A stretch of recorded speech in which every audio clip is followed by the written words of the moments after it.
Предметот тенк се уште не е доделен кај судија за извршување на санкции, каде треба да се јави поранешниот премиер Никола Груевски, велат од кривичниот суд за 1 ТВ. АКМИ системот треба автоматски да го додели предметот за набавката на Мерцедесот на еден од двајцата судии, Пајазит Пајазити или Александар Милошевски.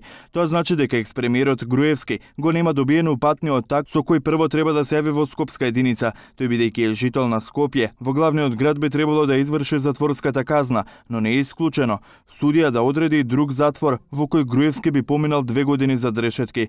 Затворски извори брифираат дека со пуштањето во употреба на новите одделенија многу се подобри условите во затворот во Идризово, каде до петок ќе стасаат и нови 36-инчи телевизори.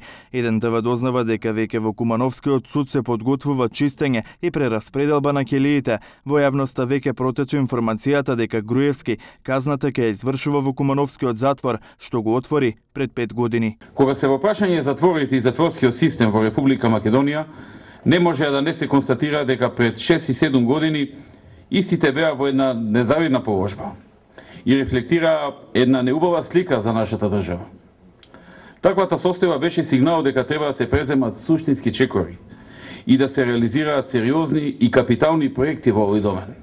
За Мерцедесот купен во 2012 година апелацискиот суд второстепената пресуда до кривичен ја испрати претходната недела. 2 недели откако апелациските судии ја потврдија 2-годишната затворска казна за експремиерот Груевски, додека за поранешниот помошник министер во МВР Ѓуко Поповски казната ја намали од 6,5 на 4,5 години затвор. Со првостепена пресуда осудена и поранешната министерка за внатрешни работи Гордана Јанкуловска, но таа најави жалба до апелација.